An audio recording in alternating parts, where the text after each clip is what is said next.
दादा आपल्यासाठी नवीन आहेत, दादा तुमच्या आमच्यातला माणूस आहे. सांगा खासदार या वस्तीमध्ये कधी आल्यात का? अजित पवाराशिवाय तुमचा आमचा प्रपंच नीटका होईल यासाठी प्रयत्न कोणीच केलेले नाही केले. अजित दादा सरकारमध्ये नसते तर पाणी मिळालं असतं का? खाकाना झाला असता, खाकाना. शेतकरी संपला असता. शेत उदर नाहीत. अशोक काका भुंजे असू द्यात, भुंजे काकी असू द्यात, भारत सोडवणे असू द्यात, रंजन आडके असू द्यात, कितीतरी जीव माझ्या माळेगावातले अजित पवारमुळे कोविड मध्ये वाचले. त्यावेळेस आले का खासदार?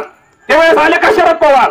हे मुंबईमध्ये गीत रामायणवर रेडिओवर गीत रामायण ऐकत होते आणि अजित पवार तुमच्या आमची जीवाची काळजी घेण्यासाठी फील्डवर वावरत होते. अजित पवारला जीव नाही का? अजित पवारांना 2 मुलं आहेत, बायको आहे, आई आहे, भाऊ आहे. जरी त्यांच्या भावाला भाऊ नसला पण अजित पवारांना भाऊ आहे. ह्या सगळ्या गोष्टी असताना जीवाची पर्वा न करता अजित पवार फील्डवर होते. शनिवार रविवार बारामतीत फिरत होते, तुमची आमची काळजी घेत होते. आजचा आपण दिवस बघतोय केवळ अजित पवारांमुळे बघतोय. माणसं म्हणतात बेडकाचा पाऊस पडला. बेडकाचा पाऊस पडावा तसे पवारांच्या घरातले अनेक दादा रस्त्यावर आलेत. राजेंद्र दादा आलेत, युगेंद्र दादा आलेत, रोहित दादा आलेत, श्रीनिवास दादा आलेत, अन्य आलाना पलाना अनेक दादा आलेत. ह्याच्या आधी कुठले दादा आले का? ह्याच्या आधी कुठले पवारांच्या घरातले दादा आले का आपल्यासाठी? त्यांना अधिकार आहे का आपल्याला सांगण्याचा? तुम्हाला कुणाच्या गावकऱ्यांचा त्रास आहे? कुणाची दादागिरी आहे? कुणामुळं? अजित पवारमुळं. हा नेताच आपला चांगला आहे. साहेबांना त्यांच्या पोरीचा विचार आहे. आपल्या लेकरांचा कोण विचार करणार आहे? आपल्या लेकरांचा आपण विचार करायचा. जशी वरमाई तसं वराड. म्हणजे वरमाई जशी असेल तसं वराड. वरमाई जशी अंधार असली तर वराड बी शेंदाड असतं. तसं आहे. आपला नेता चांगला आहे, नेत्याची शिकवण चांगली, म्हणून चांगलं होतंय. ह्या सगळ्याच्या माग अजित दादाचे काबाड कष्ट आहेत. पहाटे 5 वाजल्यापासून रात्री 11 वाजेपर्यंत काम करणारा हा नेता. अजित पवार गेले 25-30 वर्ष आपल्या भागात आपली सेवा करतायत, कष्ट करतायत, काम करतायत. कारण आपण तृप्त व्हावं, आपलं जीवन राहणीमान सुखकर व्हावं, आपलं राहणीमान उंचावावं म्हणून अजित दादा कष्ट करतात. अजित दादा शिवाय कोणी चालू नाही. येणाऱ्या 7 तारखेला आपण ठरवायचंय आपल्याला तृप्त करणारा हा डेरा, अजित दादा रूपी डेरा आपण फोडायचा का आपण जपून ठेवायचा, त्याला ताकद द्यायची, त्याचा रांजण करायचा. हा डेरा, ह्या डेऱ्याचा दादांना मतदान करून ह्या डेऱ्याचं रूपांतर रांजणात करायचं, दादाला मोठं करायचं की हा डेरा फोडून आपण पाण्यापासून वंचित राहायचं. उद्याच्याला एवढा कष्टाने बनवलेला डेरा त्या ठिकाणी आपण त्या कुंभाराला 200 रुपये देऊन घेतलाय, परंतु त्याच्या डोळ्यात एखादा आपण घेतला असा फोडला तर ते काय म्हणणार मी एवढ्या कष्टाने बनवलं.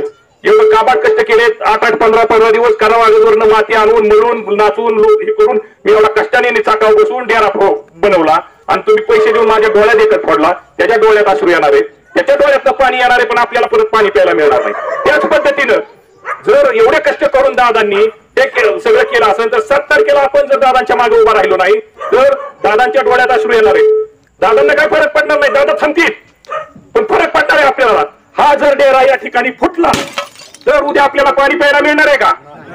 मग असा हा डेरा फुटला तसा 7 तारखेला आपण दादांना हे करायचंय का? दादांना पाड दाखवणार आहे का आपण? दादांच्या मागे उभं राहायचंय. ही कुणाची सहानुभूती, कुणाच्या भावकीची निवडणूक नाही, तुमच्या आमच्या प्रपंचाची, तुमच्या आमच्या लेकरा बाळांच्या भविष्याची निवडणूक आहे. अजित पवारांनी आपल्याकडून रुपयाची अपेक्षा केली? तुम्ही सांगा कोणी अजित दादाला, म्हणजे अजित दादा आपल्या चहाला मिळणार आहे का? दादांनी अपेक्षा केली फक्त तुमच्या एका पवित्र मताची, फक्त एका पवित्र मताची. येणाऱ्या 7 तारखेला सुनेत्रा वहिनींना आपण ते पवित्र मत द्यायचंय आणि येणाऱ्या 7 तारखेनंतर अजित दादांना त्या ठिकाणी ताकद द्यायची. त्यासाठी ही निवडणूक महत्वाची आहे. कुणाच्या गावकीची भावकीची निवडणूक नाही, तुमच्या आमच्या प्रपंचाची, देशाच्या भवितव्याची, तुमच्या आमच्या सामाजिक राजकीय भवितव्याची, तुमच्या आमच्या कच्च्या बच्च्यांच्या दृष्टीने ही निवडणूक महत्वाची आहे. त्यांच्या घरातल्यांनी जरी त्यांच्याकडे पाठ फिरवली असली, त्यांची किंमत केली नसली, आज दादांनी प्रत्येक गोष्टीत वाईटपणा कोणासाठी घेतला? शरद पवारांना विजय शिवतारे बोलले म्हणून त्यांचा अजित पवारांनी शरद पवारांसाठी विजय शिवतारेशी शत्रुत्व पत्करलं. हर्षवर्धन पाटील सुप्रिया सुळेंच्या विरोधात आहेत म्हणून त्यांच्याशी 2 हात अजितदादांनी केले. म्हणजे एखादा कुटुंब प्रमुख आपल्या घरातल्यांची काळजी घेण्यासाठी जसा अनेकांची 2 हात करत असतो, शत्रुत्व करत असतो आणि त्या बाकी चुकीच्या लोकांपासून घराचं रक्षण करत असतो, त्या पद्धतीने दादांनी त्यांच्या कुटुंबाचं रक्षण करण्यासाठी ह्या लोकांशी वाईटपणा घेतला. आणि आता दादांवर वेळ आल्यानंतर ही सगळी मंडळी नामानिराळी झाली, दादांना एकटं पाडण्याचं काम करतायत. तुम्ही आम्ही दादांना एकटं पाडणार आहे का? आपण खंबीरपणे दादांच्या उभं राहायचंय, दादांच्या सोबत उभं राहायचंय, दादांच्या मागे उभं राहायचंय. दादांकडे कर्तृत्व आहे, दादांकडे नेतृत्व आहे. लात मारत तिथून पाणी काढण्याची धमक या महाराष्ट्राच्या चांद्यापासून बांद्यापर्यंत कुठल्या नेत्याच्यात असेल तर ती फक्त अजित पवारच्यात आहे. सुखात सगळे येतात, सुखात सगळे येणार, हलकत चालणार, जिलबी खाणार, मट्टा पिणार जाणार. दुःखात कोण उभा राहतं? कोण उभा राहतं? मग येणारी 7 तारखेची निवडणूक आहे, कुणाच्या मागे आपण जायचं? सहानुभूती, कुणी काय केलं, कुणाला सहानुभूती काय, हे विचार करण्याची वेळ नाही. ही वेळ अजितदादाच्या मागे खंबीरपणे भक्कमपणे उभा राहण्याची वेळ आहे. अक्काचे अख्खं कुटुंब, नुसतं कुटुंबच नाही तर पाहुणे रावळे मित्रमंडळी सगळ्यांनी दादांना गाड्याला मतदान करायचंय. वहिनींच्या सुनेत्रा अजित पवार यांच्या नावासमोरील घड्याळाच्या चिन्हासमोरील बटन दाबायचंय आणि त्या ठिकाणी एवढी ताकद द्यायची अजितदादांना, एवढी एनर्जी द्यायची, एवढी मतं द्यायची की येणाऱ्या 2 महिन्यामध्ये अजितदादांनी मुख्यमंत्री पदाची शपथ घेतली पाहिजे. ऐका, हा आपण डेरा फुटलेला बघितला, कुंभार सुद्धा नाराज झाला. त्या पद्धतीने 7 तारखेला जर आपण चुकीचं काय केलं तर दादा काय म्हणून, समजा काय म्हणून दादा मी एवढं यांच्यासाठी करतो, रात्रीचा दिवस करतो, राबतो, मी काय चूक केली, मी करायला नको पाहिजे होतं का, मी काहीच केलं नसतं तर चाललं असतं ना, हा विचार दादाच्या मनात येईल. दादा थांबतील. नुकसान अजित पवारांचं नाही, नुकसान आपले. अजित दादा थांबला तर आपला विकास थांबला. कारण का, अजित पवारांचं प्रत्येक पाऊल ही नवीन विकासाची चाहुल आहे. अजित पवार म्हणजे विकासाचा वाद आहे. म्हणून अजित पवारांना थांबून द्यायचं नाही, अजित दादांना स्पीड द्यायचंय, एवढा स्पीड द्यायचं, एवढा स्पीड द्यायचं, एवढी ताकद द्यायची. रामनगरची ज्यावेळेस पेटी उघडली जाईल, नागतळ्याची जेव्हा पेटी उघडली जाईल, घड्याळाशिवाय दुसरं काहीच निघणार नाही, दुसरं काहीच निघणार नाही. आणि छती ठोकपणे माझी मंडळी जाऊन सांगतील दादा, अरे दादा आमची पेटी बघ, फक्त घड्याळ आलंय, दुसरं काहीच नाही. बरोबर आहे का अण्णा? माझं काही चुकत असेल तर सांगा. उद्याच्याला काळ्या रात्री 2 वाजता तुम्हाला अडचणी येऊ द्या, तुम्ही चिकू पाटलाला फक्त हक्काने सांगा. रात्री 2:30 वाजता जर अजित पवारांना तुमच्यासाठी रामनगर मध्ये नाही उभं केलं तर नावाचा चिकू पाटील नाही. पुढेच बोलतो, शेवटी एकच विनंती करतो, घड्याळ मत यशेदी. आलं का लक्षात? घड्याळ मत यशेदी. तुमच्या भाषेत, साध्या सरळ भाषेत मी तुम्हाला पुन्हा एकदा विनंती करतो आणि या ठिकाणी थांबतो. आणि आपण आपल्या कर्तव्य बजावताना 7 तारखेला तुझवरही कमी पडणार नाही. आज या ठिकाणी आपण बारामती लोकसभेच्या राष्ट्रवादी काँग्रेस पक्षाच्या अधिकृत उमेदवार सौ सुनेत्रा अजित पवार यांच्या प्रचारार्थ या रामनगर नाट्य परिसरात जमलेलो आहे. राष्ट्रवादी काँग्रेस पक्षाच्या वतीने यंदाच्या लोकसभेसाठी खासदारकीच्या उमेदवार म्हणून सुनेत्रा अजित पवार यांची उमेदवारी जाहीर केलेली आहे. सुनेत्रा अजित पवार यांची ओळख आपल्याला नव्याने सांगण्याची आवश्यकता नाही. माननीय उपमुख्यमंत्री अजितदादा पवार यांच्या सुविद्य पत्नी म्हणून ते आपल्याला ज्ञात आहेत. गेल्या अनेक वर्षापासून या भागामध्ये अजितदादांचं कार्य आपण सगळे उघड्या डोळ्यांनी बघत आहोत. या रामनगर परिसरामध्ये तुम्ही जेव्हा बाहेर गावावरून आलात, या माळावरती तुम्ही जागा घेऊन वास्तव्यात आलात, त्यावेळेस याच रामनगरच्या परिसरामध्ये रामनगर लिहिलेली पाटी आपण सगळ्यांनी लेझिम खेळत अजित पवारांना या ठिकाणी घेऊन येत या ठिकाणी त्या पाटीचं उद्घाटन अजितदादांनी केलेलं. बरोबर आहे का चूक आहे? तुम्ही सगळ्यांनी लेझिम खेळत दादांना इथं आणलेलं आणि त्या पाटीचं उद्घाटन दादांनी केलं. दादा आपल्यासाठी नवीन आहेत. दादा तुमच्या अंगठ्यातला माणूस आहे. तुम्ही अजितदादांना जसं एकमेकाला अरे तुरे बोलता तसं अरे दादा बोलता. दादा कधी काही बोलत नाहीत, कारण दादा तुमच्यातला माणूस आहे. आणि आपण या ठिकाणी येत असताना आज निवडणूक आहे म्हणून आलेलो नाही. 6 महिन्यापूर्वी दादांच्या वाढदिवसानिमित्त आपण या ठिकाणी आलो होतो. दादांनी या परिसरात अनेक कामं केली. 6 महिन्यापूर्वी अजितदादा जनसंपर्क अभियान आपण या परिसरात राबवलं. त्यावेळेस तुम्ही प्रश्न कुठले लिहून दिले? रामनगर अंतर्गत रस्ता करणे 15 लक्ष, रामनगर अंतर्गत उर्वरित भूमिगत गटर करणे 15 लक्ष, रामनगर ते नागतळे भूमिगत गटर करणे 15 लक्ष, रामनगर ते नीरा बारामती रस्ता करणे, रामनगर ते नीरा बारामती रस्ता करणे 30 लक्ष आणि उर्वरित सभा मंडपाचे काम करणे 10 लक्ष. हे झालं रामनगर परिसरातलं. याच्यानंतर नागतळे परिसरातूनही काही कामं सुचवण्यात आली होती. त्यामध्ये प्रामुख्याने नागतळे अंतर्गत रस्ते करणे 20 लक्ष, नागतळे वसाहत मुख्य रस्ता करणे 10 लक्ष, नागतळे येथे सार्वजनिक शौचालय बांधणे 7 लक्ष आणि नागतळे येथील उर्वरित भूमिगत गटर करणे 10 लक्ष. ही सगळीच्या सगळी कामं आचारसंहिता लागण्यापूर्वी आपल्या सर्वांचे लाडके नेते माननीय नामदार अजितदादा पवार साहेब यांनी त्या ठिकाणी मंजूर केलेली आहेत. या परिसरात जवळजवळ 1,07,00,000चा निधी दादांनी या परिसरामध्ये मंजूर केलेला आहे. म्हणजे सगळ्या गोष्टी या ठिकाणी दादा करत आलेले आहेत, दादा करत आहेत. जे प्रत्येक गोष्टीला दादांनी या ठिकाणी उभं राहिलेले आहेत. तुम्हाला एकच गोष्ट सांगतो, आता कडक उन्हाळा आहे. आपल्याला सगळ्याला थंड पाणी, किती पाणी पिलं तरी आपल्याला जेवण नसलं तरी चालतंय, पण पाणी लागतंय. सारखी तहान लागती. 42-43 टेम्परेचर पाणी प्यायला लागतंय. मग आपल्या सगळ्यांच्या घरामध्ये हा माठ असतोय, माठ डेरा आहे का नाही? सगळ्यांच्या घरात ह्यातलं पाणी पिल्यावर मन तृप्त होतंय. बरोबर आहे का नाही? परंतु हा डेरा बनवण्यासाठी जसे कष्ट लागतात ते कष्ट कोण करतो? कुंभार करतो. आणि हा डेरा बनवतो आणि आपण ते काय किंमत असेल 200-300 रुपये देऊन तो विकत आणतो आणि घरी ठेवून त्यातून आपण पाण्यासाठी वापर करतो आणि त्या पाण्यातून आपलं शरीर तृप्त होतं, आपल्याला ताकद देतं. हे डेरा बनवत असताना कुंभाराचं खूप कष्ट आहे. पण त्याला जरी पैसे मिळत असले तरी समाधान या गोष्टीचं असतं की मी बनवलेला डेरा सर्व लोकांना समाधान देतोय, तृप्त करतोय, शक्ती देतोय, पाण्यासारखं जीवन देतोय. हा डेरा बनवणं काही साधं सोपं गोष्ट नाही. सगळ्यात पहिल्यांदा आपल्या गावातल्या कुंभाराला करावागज मधनं चोपणाची माती आणायला लागती. ती माती आणल्यानंतर त्याला ती माती उन्हात 2 दिवस वाळवायला लागती. 2 दिवस माती वाळवल्यानंतर ती परत पाण्यात भिजवून 2 दिवस पाण्यात भिजवून ठेवावी लागते. पाण्यात भिजवून ठेवल्यानंतर परत वाळवत ठेवावी लागते. ही वाळवलेली माती त्याला चाळावी लागते. चाळल्यानंतर ती माती त्याला गाळावी लागते आणि परत ती माती धुवून खड्ड्यात 2 दिवस सुकवत ठेवावी लागते. ही सुकवलेल्या मातीमध्ये तो राख आणि लीद म्हणजे आपल्या जो घोडे असतात, घोड्याच्या लेंड्या, राख आणि घोड्याच्या लेंड्या चांगल्या मळून एकरूप कराव्या लागतात. तो ते सगळं मटेरियल मळून एकरूप मातीला करतो, राख आणि लीद, आणि परत भिजवत ठेवतो.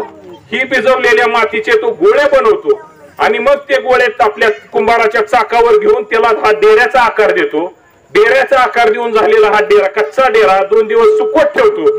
नंतर भट्टीत घालतो. भट्टीत घातल्यानंतर हा डेरा असा आपल्याला पाणी द्यायला तयार होतो. इतके कष्ट आहेत कुंभाराला ह्या डेऱ्या बनवण्यासाठी, आपल्याला पाणी देऊन तृप्त करण्यासाठी.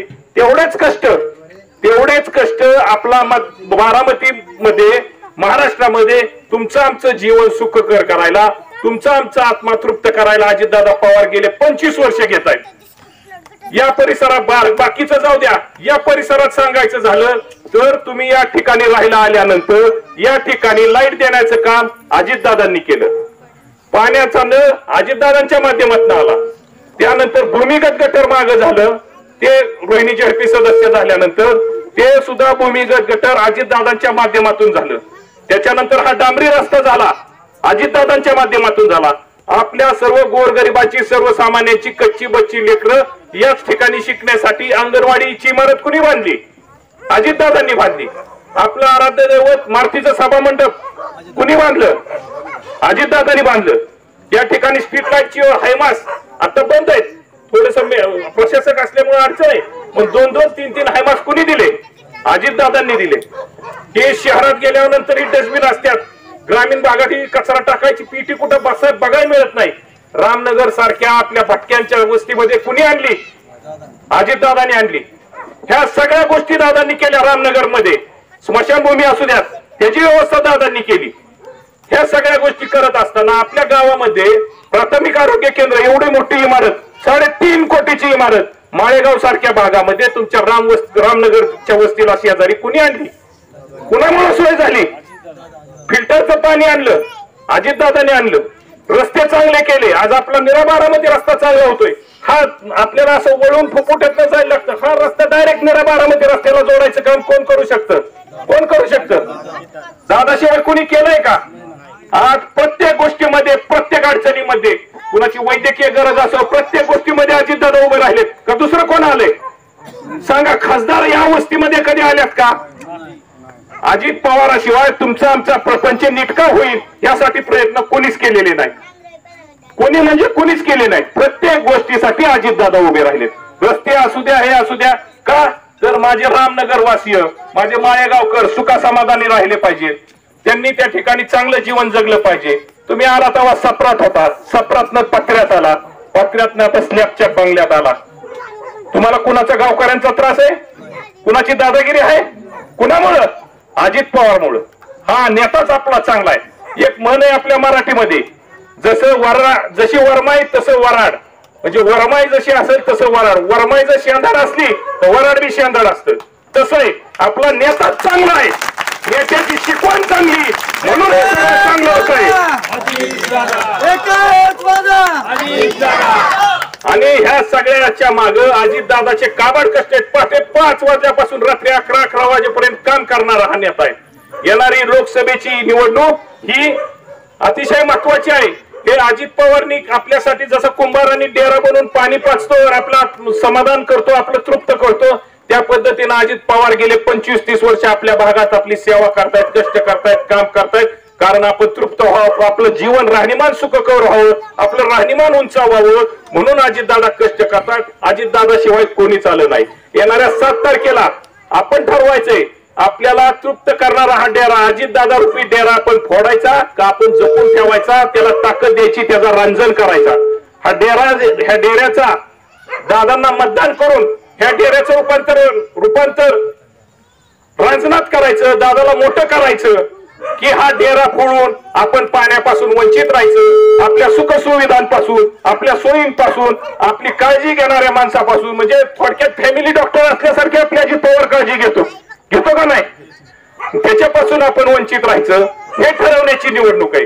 उद्याच्याला एवढा कष्टाने बनवलेला डेरा त्या ठिकाणी आपण त्या कुंभाराला 200 रुपये देऊन घेतलाय, परंतु त्याच्या डोळ्यात एकत आपण घेतला ना असा फोडला तर ते काय म्हणणार मी एवढ्या कष्टाने बनवलंय, एवढं काबाड कष्ट केले, 8-8, 15-15 दिवस करावागरनं माती आणून मळून नाचून हे करून मी एवढा कष्टाने चाकाव बसून डेरा बनवला आणि तुम्ही पैसे देऊन माझ्या डोळ्यात एकत फोडला। त्याच्या डोळ्यात अश्रू येणार आहे, त्याच्या डोळ्यातनं पाणी येणार आहे, पण आपल्याला परत पाणी प्यायला मिळणार नाही। त्याच पद्धतीनं जर एवढे कष्ट करून दादांनी हे सगळं केलं असेल तर 7 तारखेला आपण जर दादांच्या मागे उभा राहिलो नाही तर दादांच्या डोळ्यात अश्रू येणार आहे। दादांना काय फरक पडणार नाही, दादा थांबतील, पण फरक पडणार आहे आपल्याला। हा जर डेरा या ठिकाणी फुटला तर उद्या आपल्याला पाणी प्यायला मिळणार आहे का? मग असं हा डेरा फुटला तसं 7 तारखेला आपण दादांना हे करायचंय का? दादांना पाठ दाखवणार आहे का आपण? दादांच्या मागे उभं राहायचंय। ही कुणाची सहानुभूती, कुणाच्या हे भावकीची निवडणूक नाही, तुमच्या आमच्या प्रपंचाची, तुमच्या आमच्या लेकरा बाळांच्या भविष्याची निवडणूक आहे। ह्यांचं भविष्य कोण घडवू शकतं? कधी न आलेल्या खासदार अजित पवार कोण घडवू शकतं? आपल्या लेकरांचा विचार कोणी करायचा? साहेबांना त्यांच्या पोरीचा विचार आहे, आपल्या लेकरांचा कोण विचार करणार आहे? आपल्या लेकरांचा आपण विचार करायचा। आणि एवढं सगळं करत असताना, एवढं सगळं घडत असताना अजित पवारांनी आपल्याकडून रुपयाची अपेक्षा केली? तुम्ही सांगा कोणी अजितदादाला, म्हणजे अजितदादा आपल्या चहाला मिंदा आहे का? दादांनी अपेक्षा केली फक्त तुमच्या एका पवित्र मताची, फक्त एका पवित्र मताची। येणाऱ्या 7 तारखेला सुनेत्रा वहिनींना आपण ते पवित्र मत द्यायचंय आणि येणाऱ्या 7 तारखेनंतर अजितदादांना त्या ठिकाणी ताकद द्यायची। त्यासाठी ही निवडणूक महत्वाची आहे। कुणाच्या गावकीची भावकीची निवडणूक नाही, तुमच्या आमच्या प्रपंचाची, देशाच्या भवितव्याची, तुमच्या आमच्या सामाजिक राजकीय भवितव्याची, तुमच्या आमच्या कच्च्या बच्च्यांच्या दृष्टीने ही निवडणूक महत्वाची आहे। आणि त्यामुळं आपण त्या ठिकाणी दादांच्या मागे या ठिकाणी खंबीरपणे उभं राहायचं आहे। गेल्या 2 वर्षापूर्वी आपण कोविड होता, कोरोना होता, माणूस माणसात नव्हता, कोविड जवळ येत नव्हतं, सगळे अंतर ठेवून असायचे, तोंडाला मास्क, हातात मोजे, कोणी दिसलं नाही आपल्याला। खासदार सुप्रिया सुळे असू द्यात किंवा शरद पवार असू द्यात, तुम्ही 2 वर्षात बघितले बारामतीत प्रत्येक शनिवार रविवार अजित पवार बारामतीत होते। कुणाला कोविड झालाय त्याला ऍडमिट करा, ऑक्सिजन पाहिजे ऑक्सिजन द्या, ऑक्सिजन त्याला सलाईन, त्याची औषधोपचार सगळं सगळं सगळं अजित पवारांनी बघितलं। कुणाला रेमडेसिवीर पाहिजे रेमडेसिवीर दिलं, त्याची आपले डोळे पुढे उदाहरण आहेत। अशोक काका भुंजे असू द्यात, भुंजे काकी असू द्यात, भारत सोनवणे असू द्यात, रंजन आडके असू द्यात, कितीतरी जीव माझ्या माळेगावातल्या अजित पवारमुळे कोविड मध्ये वाचले। त्यावेळेस आले का खासदार? त्यावेळेस आले का शरद पवार? हे मुंबईमध्ये गीत रामायणवर, रेडिओवर गीत रामायण ऐकत होते आणि अजित पवार तुमच्या आमची जीवाची काळजी घेण्यासाठी फील्डवर वावरत होते। अजित पवारला जीव नाही का? अजित पवारांना 2 मुलं आहेत, बायको आहे, आई आहे, भाऊ आहे। जरी त्यांच्या भावाला भाऊ नसला पण अजित पवारांना भाऊ आहे। ह्या सगळ्या गोष्टी असताना जीवाची पर्वा न करता अजित पवार फील्डवर होते, शनिवार रविवार बारामतीत फिरत होते, तुमची आमची काळजी घेत होते। आजचा आपण दिवस बघतोय केवळ अजित पवारांमुळे बघतोय, नाही तर आपलं बी कधीच कोविड मध्ये काहीतरी बरं वाईट झालं असतं। ह्या सगळ्या गोष्टी अजितदादांनी केल्या, सगळ्या गोष्टीची काळजी ह्या अजितदादांनी केली। मुख्यमंत्री उद्धव ठाकरे होते, कधीतरी त्यांनी मातोश्रीच्या बाहेर आले का? साहेब आणि सुप्रिया सुळे गीत रामायण ऐकताना आपण बघितलं। आपल्यासाठी आले अजित पवार, जे अजित पवार आपल्यासाठी आले त्यांच्यासाठी आपण 7 तारखेला जायचंय। त्यांच्यासाठी आपण 7 तारखेला जायचंय. तुम्ही आम्ही सगळे शेतमजुरीचं काम करतो. आज आमच्यासारख्या किंवा कुठल्या शेतकऱ्यांच्या रानात पीक असेल तर तुमचा आमचा उदरनिर्वाह होणार आहे. पीक कशावर येतं? पाण्यावर येतं. आज आपल्या परिसरामध्ये कॅनल चालू आहे, 22 फाटा चालू आहे, 24 फाटा चालू आहे. कशामुळे चालू? एवढं प्रचंड ऊन आहे, धरणात पाणी नाही. धरणाचं नियोजन करून गेले 2 महिने पाऊस पडवायपर्यंत कॅनल चालू ठेवण्याचं काम अजितदादांनी केले. अजितदादा सरकारमध्ये नसते तर पाणी मिळालं असतं का? खाकाना झाला असता, खाकाना. शेतकरी संपला असता, शेतमजूर तरी जगला असता का? हे सगळं, ह्या सगळ्या गोष्टीचा आपण बारीक सारीक विचार त्या ठिकाणी करायचा आहे आणि अजितदादांना त्यासाठी समर्थन द्यायचंय. आता निवडणुका लागल्यात, पाऊस पडल्यानंतर मग बेडकं वरडतात, डाराव माणसं म्हणतात बेडकाचा पाऊस पडला. बेडकाचा पाऊस पडावा तसे पवारांच्या घरातले अनेक दादा रस्त्यावर आलेत. राजेंद्र दादा आलेत, युगेंद्र दादा आलेत, रोहित दादा आलेत, श्रीनिवास दादा आलेत, आणि आलाना पलाना अनेक दादा आलेत. ह्याच्या आधी कुठले दादा आले का? ह्याच्या आधी कुठले पवारांच्या घरातले दादा आले का आपल्यासाठी? त्यांना अधिकार आहे का आपल्याला सांगण्याचा? आपल्याला सांगण्याचा अधिकार कोणाचा आहे? अजितदादांचा आहे ना. आपण सुद्धा अजितदादांचंच ऐकणार. त्यांच्या घरातल्यांनी जरी त्यांच्याकडे पाठ फिरवली असली, त्यांची किंमत केली नसली, आज दादांनी प्रत्येक गोष्टीत वाईटपणा कोणासाठी घेतला? शरद पवारांना विजय शिवतारे बोलले म्हणून त्यांचं अजित पवारांनी शरद पवारांसाठी विजय शिवतारेंशी शत्रुत्व पत्करलं. हर्षवर्धन पाटील सुप्रिया सुळेंच्या विरोधात आहेत म्हणून त्यांच्याशी 2 हात अजितदादांनी केले. म्हणजे एखादा कुटुंब प्रमुख आपल्या घरातल्यांची काळजी घेण्यासाठी जसा अनेकांशी 2 हात करत असतो, शत्रुत्व करत असतो आणि त्या बाकी चुकीच्या लोकांपासून घराचं रक्षण करत असतो, त्या पद्धतीनं दादांनी त्यांच्या कुटुंबाचं रक्षण करण्यासाठी ह्या लोकांशी वाईटपणा घेतला. आणि आता दादांवर वेळ आल्यानंतर ही सगळी मंडळी नामानिराळी झाली, दादांना एकटं पाडण्याचं काम करतायत. तुम्ही आम्ही दादांना एकटं पाडणार आहे का? आपण खंबीरपणे दादांच्या उभं राहायचंय, दादांच्या सोबत उभं राहायचंय, दादांच्या मागे उभं राहायचंय. येणाऱ्या 7 तारखेला आपण सगळ्यांनी त्या ठिकाणी अजितदादांना प्रचंड मताने संधी द्यायची आहे. एवढंच काय, शारदानगर परिसरात शिक्षण संस्था आहे. आपल्या रामनगरची किती मुलांना शारदानगर मध्ये ऍडमिशन मिळत आहे? मुलांनाच नाही. त्यांनी आणले सगळी कर्जत जामखेडची, त्यांच्या पोराच्या मतदारसंघातली. आपल्या पोरांना म्हणतात तुमचा आमदार अजित पवार आहे, त्यांच्याकडे बघा. आपलं सगळं म्हणजे आपल्या कच्च्या बच्च्यांना म्हणलं की तिकडं, मग आपलं सगळं दादाच निस्तरतायत.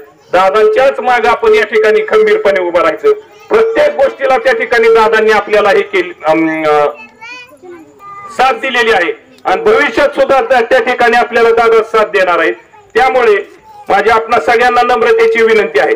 आणि दादांच्या मागे काय आपण उगत जात नाही. दादांकडे कर्तृत्व आहे, दादांकडे नेतृत्व आहे. लात मारेल तिथून पाणी काढण्याची धमक या महाराष्ट्राच्या चांद्यापासून बांद्यापर्यंत कुठल्या नेत्याच्यात असेल तर ती फक्त अजित पवारच्यात आहे. तुमच्या आमच्यासाठी काळ्या रात्रीचा कोण येऊ शकतो? अजितदादाच येऊ शकतो. आपण थोडक्यात सांगायचं झालं तर समोर टेक्यांचं घर आहे. टेक्यांच्या घरात शरद दत्तात्रय टेकेचा रात्री 2 वाजता कोकणात ऍक्सिडेंट झाला. रात्री 2 वाजता ऍक्सिडेंट झाला. त्याच्यासोबत मित्रमंडळी होती आणि शरदचा दत्तात्रय शरद टेकेचा त्या ठिकाणी अंत झाला. तो दगावला गेला. एवढ्या रात्री आपण कुणाला कॉन्टॅक्ट करणार आहे? रायगड जिल्ह्यात तिकडे जंगलामध्ये त्या माणसांनी मला फोन केला. रात्री 2 वाजता आपण खासदारांना उठवू शकतो का? कोण जाऊ शकतं आपल्यातलं रात्री 2 वाजता सुप्रिया सुळेंकडे? जाऊ शकतं का? मी अजितदादांना मुंबईला फोन केला. दादा रात्री 2 वाजता उठले. कलेक्टरला रायगडचा फोन केला, एसपीला फोन केला. सगळी यंत्रणा कलेक्टर एसपी कडनं कामाला लावली. सकाळी 8 वाजता दिवस उजाडायला बॉडी पोस्टमार्टम न करता या ठिकाणी आली. कुणामुळे आली? प्रत्येक गोष्टीत अडचणी. तुम्हाला सुद्धा बाहेरगावी अडचणी येतात. कुणाचं नाव सांगतो तुम्ही? दादाच नाव सांगतो का नाही? शेवट सुखात सगळे येतात. सुखात सगळे येणार, हडकत चागळणार, जिलबी खाणार, मट्टा पिणार जाणार. दुःखात कोण उभा राहतं? कोण उभा राहतं? मग येणारी 7 तारखेची निवडणूक आहे. कोणाच्या मागे आपण जायचं? सहानुभूती, कुणी काय केलं, कुणाला सहानुभूती काय, हे विचार करण्याची वेळ नाही. ही वेळ अजितदादाच्या मागे खंबीरपणे भक्कमपणे उभा राहण्याची वेळ आहे. आणि ही वेळ आपण जाणायची. दादांच्या कुटुंबातली माणसं, दादांच्या घरातली माणसं म्हणून येणाऱ्या 7 तारखेला माझा रामनगर या ठिकाणी नागतळे परिसरातील प्रत्येक मतदार, भाऊ इकडे, दुसरा भाऊ इकडे, भाऊ इकडे, बापिक इकडे असलं नाही. अख्खच्या अख्ख कुटुंब, नुसतं कुटुंबच नाही तर पाहुणे रावळे मित्रमंडळी सगळ्यांनी दादांना घड्याळाला मतदान करायचंय. वहिनींच्या सुनेत्रा अजित पवार यांच्या नावासमोरील घड्याळाच्या चिन्हासमोरील बटन दाबायचंय आणि त्या ठिकाणी एवढी ताकद द्यायची अजितदादांना, एवढी एनर्जी द्यायची, एवढी मतं द्यायची की येणाऱ्या 2 महिन्यामध्ये अजितदादांनी मुख्यमंत्री पदाची शपथ घेतली पाहिजे. म्हणजे ही निवडणूक उद्याचा मुख्यमंत्री कोण असणार हे ठरवणारे आहे. अजितदादांना मुख्यमंत्री करायचं की नाही करायचं ही ठरवणारे आहे. तुम्ही सांगा, तुम्हाला अजितदादांना मुख्यमंत्री म्हणून पाहायचंय का नाही? कोण पाहिजे मुख्यमंत्री तुम्हाला? अजितदादा जर मुख्यमंत्री तुम्हाला पाहिजे असतील, आपला स्वार्थ आहे त्यात. ऐका, हा आपण डेरा फुटलेला बघितला, कुंभार सुद्धा नाराज झाला. त्या पद्धतीने 7 तारखेला जर आपण चुकीचं काय केलं तर दादा काय म्हणन, समजा काय म्हणन, दादा मी एवढं ह्यांच्यासाठी करतो, रात्रीचा दिवस करतो, राबतो, मी काय चूक केली? मी करायला नको पाहिजे होतं का? मी काहीच केलं नसतं तर चाललं असतं ना? हा विचार दादांच्या मनात येईल. दादा थांबतील. नुकसान अजित पवारांचं नाही, नुकसान आपलंय. अजित दादा थांबला तर आपला विकास थांबला. कारण का? अजित पवारांचं प्रत्येक पाऊल ही नवीन विकासाची चाहूल आहे. अजित पवार म्हणजे विकासाचा वाद आहे. म्हणून अजित पवारांना थांबून द्यायचं नाही, अजित दादांना स्पीड द्यायचंय, एवढं स्पीड द्यायचं, एवढं स्पीड द्यायचं, एवढी ताकद द्यायची. रामनगरची ज्यावेळेस पेटी उघडली जाईल, नागतळ्याची जेव्हा पेटी उघडली जाईल, घड्याळाशिवाय दुसरं काहीच निघणार नाही, दुसरं काहीच निघणार नाही. आणि ठोकपणे माझी मंडळी जाऊन सांगतील, दादा हे दादा आमची पेटी बघ, फक्त घड्याळ आलंय, दुसरं काहीच नाही. बरोबर आहे का अण्णा? माझं काय चुकत असेल तर सांगा. त्याच्यामुळे येणाऱ्या 7 तारखेला आपण सगळ्यांनी तुमची आमची काळजी घेणाऱ्या अजितदादांच्या सोबत जायचंय. का दादा कर्तृत्ववान माणूस आहे. पिढीचा म्हणजे त्यांना जरी त्यांच्या घरातनं जरी राजकीय वारसा मिळाला असला तरी तो त्यांच्या कर्तृत्वाने सिद्ध केलेला आहे. त्यासाठी त्यांनी कष्ट केले, ते काम करतात, रात्रंदिवस जगतात. कायम त्यांच्या मनामध्ये कुठं असू द्या, माझ्या तालुक्याचं चांगलं झालं पाहिजे, माझ्या माळेगावचं चांगलं झालं पाहिजे, माझ्या रामनगरचं चांगलं झालं पाहिजे, हा विचार असतो. हा विचार घेऊन ते सगळं काम करत असतात. ते कुठं तुझबरही आपल्या बाबतीत कमी पडत नाही. त्यामुळं आपली या ठिकाणी जबाबदारी आहे, येणाऱ्या 7 तारखेला आपण कुठंच कमी पडायचं नाही. प्रचंड प्रचंड प्रचंड अतिप्रचंड अशा मतांनी दादांना निवडून द्यायचंय. आपण 5 वेळा साहेबांना निवडून दिलं, 3 वेळा ताईंना निवडून दिलं. तुम्ही सांगा 5 आणि 3 8 वेळा ह्यांना निवडून दिलं. 8 पंचे 40 वर्ष आपण ह्यांना मतदान केलं. किती वेळा ह्यांनी आपल्याकडे मागं वळून बघितलं? रामनगर मध्ये अण्णा राहतोय, मोठीराम राहतोय, गंगाराम राहतोय, कोण नानजी राहतोय, कोण राहतोय, ह्यांची काय अडचण आहे? ह्यांनी मागं वळून बघितलं का? आपली मतं घेतली, दिल्लीत जाऊन बसली, उद्योगपतींच्या मांडीला मांडी लावून बसली, मोठी झाली, पण आपल्याकडे मागं वळून बघितलं नाही. आपल्याकडे वळून बघितलंय फक्त अजित पवारांनी. कोण आलंय अजित पवारांशिवाय आपल्याकडे? आलंय का कोणी? प्रत्येक गोष्टीला दादा आलेत. त्यामुळं आपली काळजी घेणाऱ्या, आपल्यासाठी हर एक गोष्टीसाठी आपल्या पुढे असणाऱ्या अजित दादांना ताकद देणार आहे आपण का दादांना पाठ दाखवणार आहे? आपल्यासाठी प्रत्येक गोष्टीला दादा आलेल्या दादांना आपण नाकारण्यात आपण कृतज्ञ आहोत का? माझे रामनगर माळेगावकर कृतज्ञ आहेत का? अजित दादांनी केलेले कष्ट आपण नाकारणार आहे का? तर आपण सगळे दादांच्याच पाठीमागे उभा राहणार आहे. त्याच्यामुळं आणि तुम्हाला एक गोष्ट सांगतो, तुम्हाला मनापासून एक गोष्ट सांगतो, उद्याच्याला काळ्या रात्री 2 वाजता तुम्हाला अडचण येऊ द्या, तुम्ही चिकू पाटलाला फक्त हक्काने सांगा, रात्री 2:30 वाजता जर अजित पवारांना तुमच्यासाठी रामनगर मध्ये नाही उभं केलं तर नावाचा चिकू पाटील नाही, हक्काने.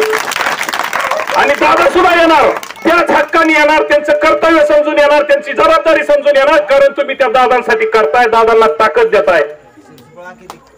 म्हणून उद्याच्या 7 तारखेला आपण दादांच्या मागे खंबीरपणे 2 नंबरला सुनेत्रा अजित पवार, जी आपली मतदानाचं मशीन येणार आहे ना काकी, बर का मावशी, त्याच्यामध्ये 2 नंबरला सुनेत्रा अजित पवार नाव आहे. त्याच्या पुढे घड्याळ आहे, घड्याळा पुढचं बटन दाबायचं आणि प्रचंड मताने अजित दादांना विजयी करायचं. मी पुन्हा एकदा आपल्या सगळ्यांना नम्रतेची कळकळीची विनंती करतो, येणाऱ्या 7 तारखेला आपलं बहुमोल असं पवित्र असं मत सुनेत्रा अजित पवार यांच्या नावासमोरील घड्याळाच्या चिन्हावर देऊन सुनेत्रा अजित पवार यांना प्रचंड मताने विजय करा आणि अजितदादांना भावी काळामध्ये महाराष्ट्राचा मुख्यमंत्री होण्याची संधी द्या. आणि पुन्हा एकदा विनंती करून मी एवढंच बोलतोय, शेवटी एकच विनंती करतो, घड्याळ मत यशेदी. आलं का लक्षात? घड्याळ मत यशेदी. तुमच्या भाषेत, साध्या सरळ भाषेत मी तुम्हाला पुन्हा एकदा विनंती करतो आणि या ठिकाणी थांबतो आणि आपण आपल्या कर्तव्य बजावताना 7 तारखेला तुझवरही कमी पडणार नाही अशी या ठिकाणी आशा व्यक्त करून आपल्या सगळ्यांचा त्या ठिकाणी निरोप घेतो. जय हिंद, जय महाराष्ट्र, जय राष्ट्रवादी. एकच वादा, एकच वादा.